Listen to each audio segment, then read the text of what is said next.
ॐ कर्पण्यदोषोपगतस्वभावगपृच्छामि तं धर्मसमूढचेतः यश्रेयस्यानिश्चितं ब्रूहितन्मे शिष्यस्तेऽहं चादिमां तं प्रपन्नम्। ॐ नमो भगवते वासुदेवाय, नमो भगवते वासुदेवाय। ओम श्रीकृष्णाय परब्रह्मणे नमः। सभी सज्जनों को भगवान का नाम से और मोहन जी का नाम से सादर प्रणाम।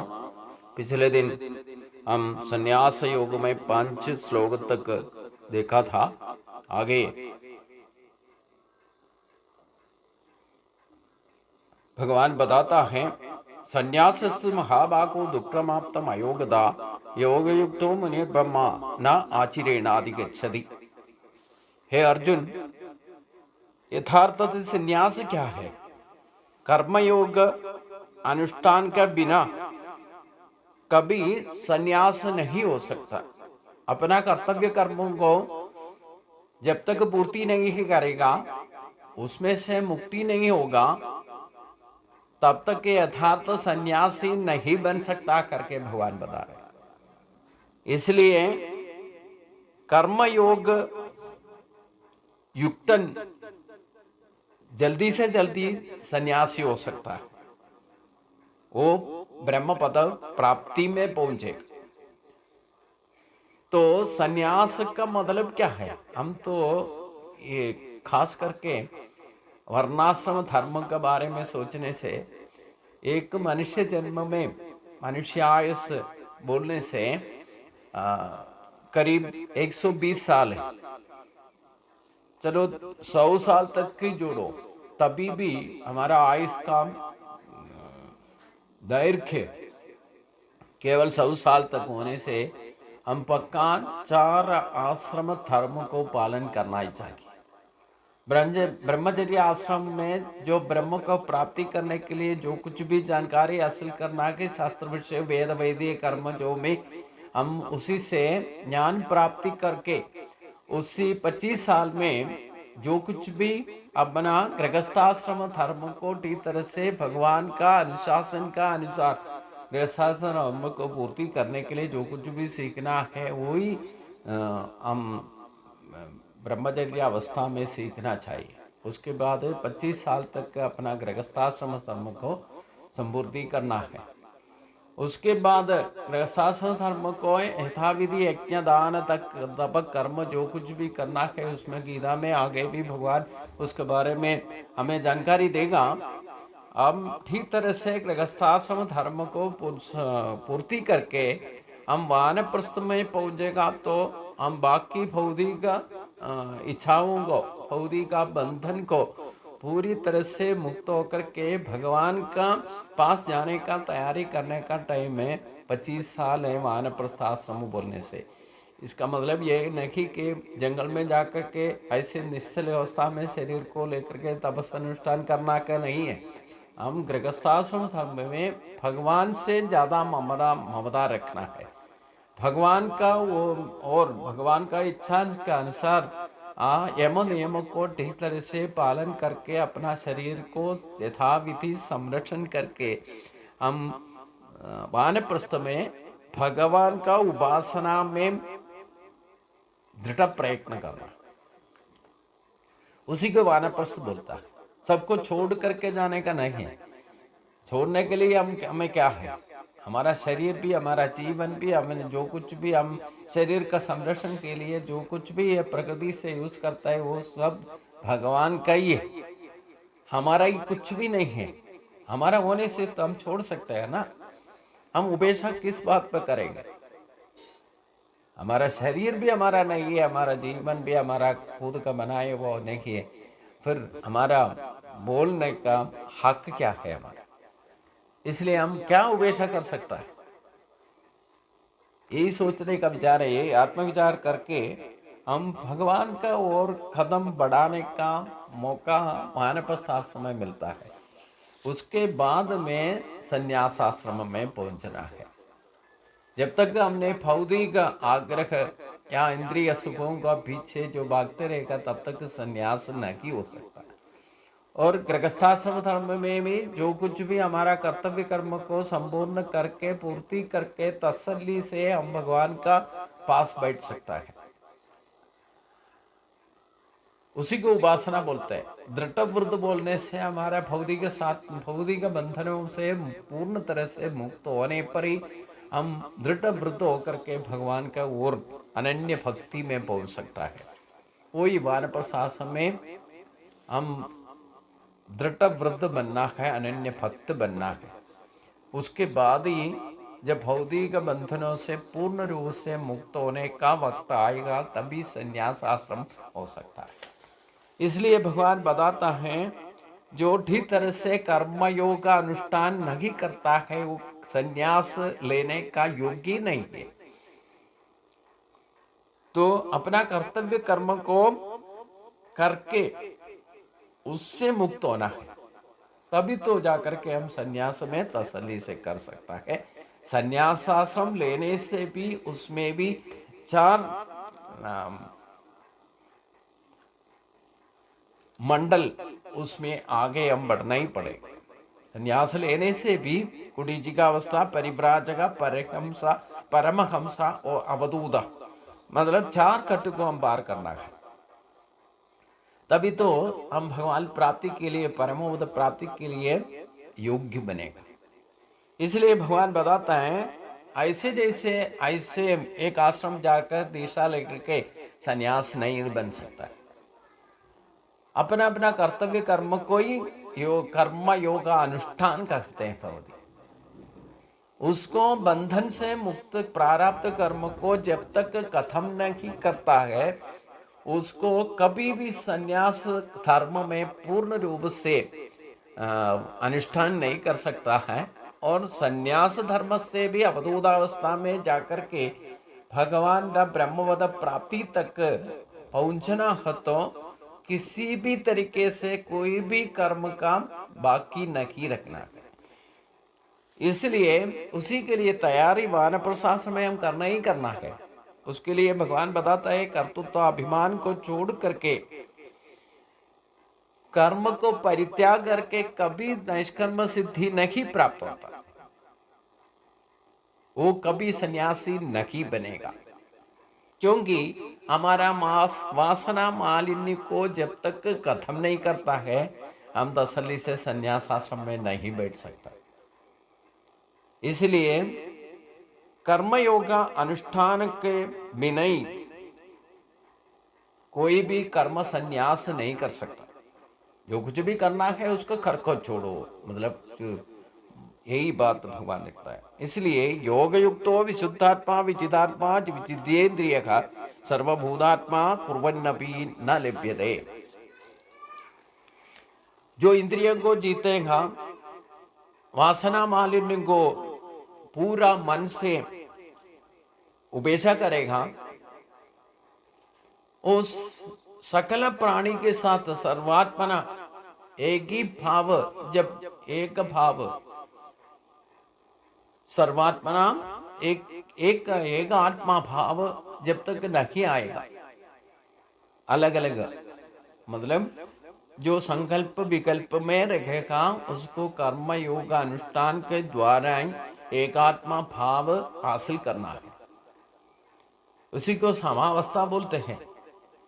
मतलब जो मेरे अंदर जो बैठा भगवान ही है, तुम्हारा अंदर भी, मतलब हर एक प्राणी में सर्वात्मा स्वरूप में भगवान ही बैठा है करके जब तक हमारा भावना सुदृढ़ नहीं है तब तक हम संन्यास नहीं ले सकते। एकात्मा भाव हासिल करना है। इसलिए अपना आत्मा और दूसरे का आत्मा करके दो भाव में कभी संकल्प विकल्प नहीं करना है, सभी एक ही है। अगर ऐसे एक भाव साक्षात्कार में जब तक तन्मयी भाव नहीं आएगा वो संन्यास का योग्य भी नहीं का, वो बंधन से मुक्त भी नहीं हो, वो आचरणा गच्छति, मतलब उसको अनुष्ठान के द्वारा हम खुद आत्मविचार करके तसल्ली से उसको हम मालूम करना है। एक आत्म भाव या तन्मयी भाव हम खुद महसूस होना है, उसी को आत्म साक्षात्कार कहा जाता है। और हमारा शरीर में भी जो कुछ भी मेरा शरीर है, मैं हूँ, ये ऐसे सोच विचार खत्म होना, तो हमारा शरीर ही भगवान का ही अनुग्रह से मिला हुआ है, हमारा खुद का कुछ बनाया हुआ नहीं है। इसलिए उसी के बारे में भगवान कहते हैं, नैव किंचित करोमीति युक्तोम अन्येत तत्त्ववित् पश्यन् शृणन् स्पर्शन् जिघ्रन् असन् गच्छन् स्वपन् श्वसन् प्रलभन् विसर्जन् उन्मिषन् निमिषन्नपि इंद्रियार्थेषु वर्तन्ते इति धारयन्। जो आत्मा तत्व को ठीक तरह से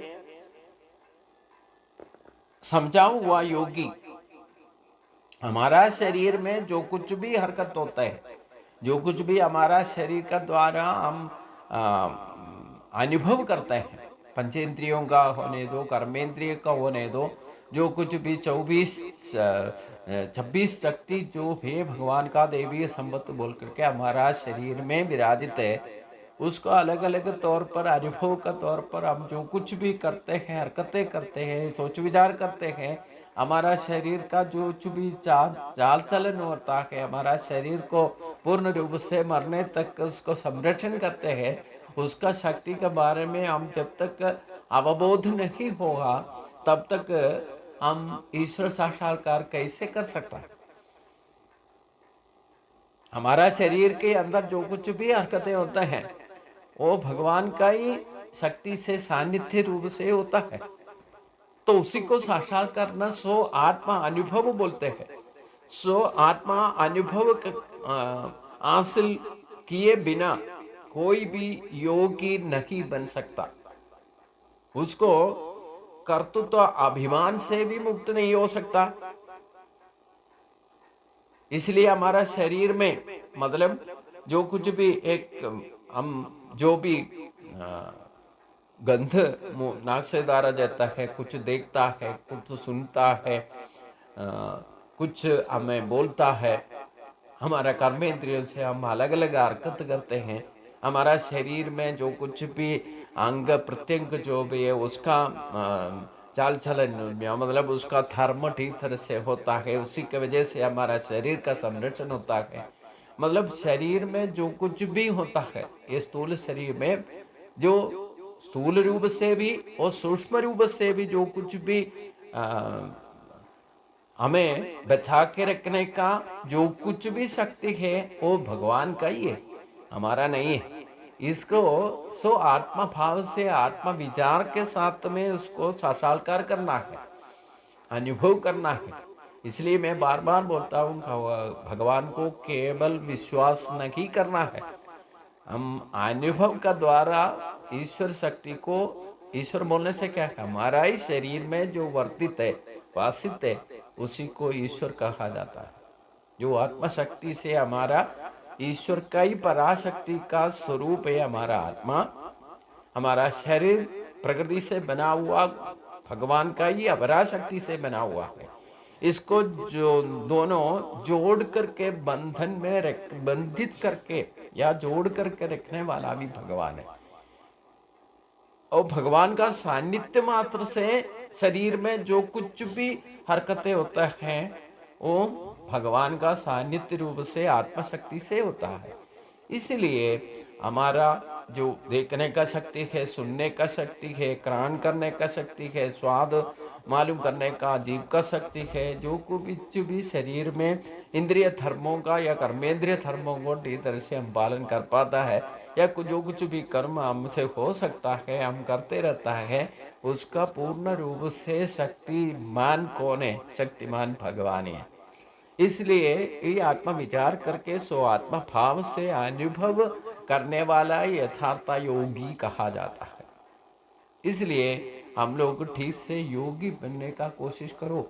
यही इसी अध्याय और आगे दूसरा छठवां अध्याय में भी भगवान कहते हैं योगारूढ़ बनो, मतलब हमारा शरीर को ही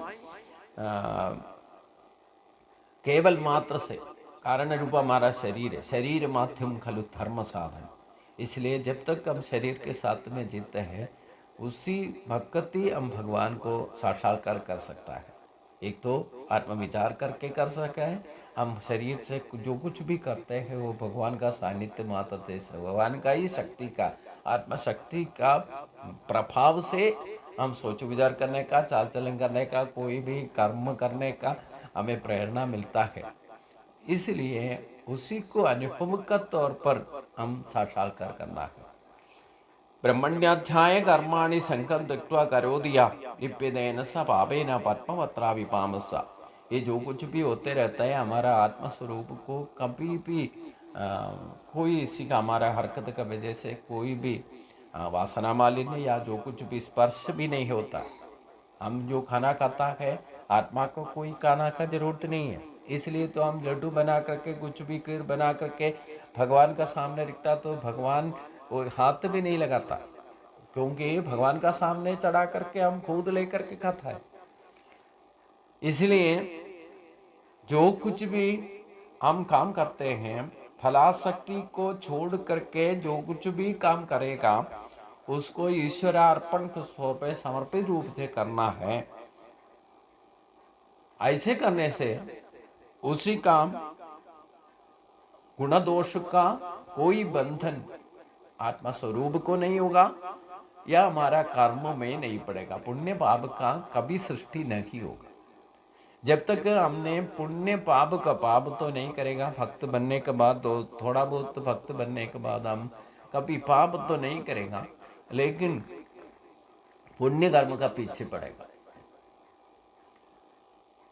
हम जो कुछ भी करते हैं, दान वगैरह करते हैं, किसी का सहायता करता है या पूजा पाठ करता है, उसी के पुण्य बनाने का पीछे पड़े रहेगा। हर एक भक्त का यही भावना से हम भक्ति आध्यात्मिक रंग में आध्यात्मिक मार्ग में हम सेवा करते रहने से हमारा पुण्य बढ़ने से हम वही बंधन में पड़ेगा। फिर दोबारा वो पुण्य का प्राप्ति का सुख प्राप्त करने के लिए या सुख अनुभव करने के लिए वही प्रारब्ध में दोबारा आकर के बंधन में पड़ेगा। इसलिए पुण्य पाप का सृष्टि नहीं होना चाहिए। उसके लिए भगवान बताते हैं फलाशक्ति को छोड़ करके अपना कर्तव्य कर्म को पूर्ण रूप से ईश्वर को चरण में समर्पित करना है। इसी को शरणागति बोलते हैं। तो पुण्य पाप का स्पर्श भी अपना आत्मा को नहीं होगा। अगर बंधन में पड़ गया फिर दोबारा आना ही पड़ेगा। इसलिए एक तो कर्तृत्व अभिमान को छोड़ना है और भले इच्छा नहीं रखना है, और जो कुछ भी काम करते हैं यज्ञ भावना से सहेज्ञ भावना के तौर पर भगवान का समर्पित रूप से भावना से करना है, तो कर्म बंधन नहीं होगा। उसी से कोई भी फल आने पर भी उसका बंधन हमें नहीं पड़ेगा। या प्रकृति का नियम है, हम कुछ भी फल इच्छा का बिना ही कोई भी काम करेगा तो अच्छा काम करेगा तो अच्छा फल मिलेगा, बुरा काम करेगा तो बुरा फल मिलेगा। यो प्रकृति का नियम का अनुसार ही ये फल तो आते रहेगा। लेकिन हमारा इच्छा मन का विचार जो है शुद्ध होना चाहिए। इसी को भगवान कहते हैं। इसलिए मैंने जो कुछ भी किया, जो कुछ भी करता है मेरा शरीर को द्वारा किया, इसको करते तो अभिमान को छोड़ करके हमारा फल इच्छा का छोड़ करके यज्ञ स्वरूप यज्ञ भावना से भगवान का समर्पित रूप से भावना से हम जो कुछ भी काम करते हैं उसको कोई भी बंधन नहीं पड़ेगा।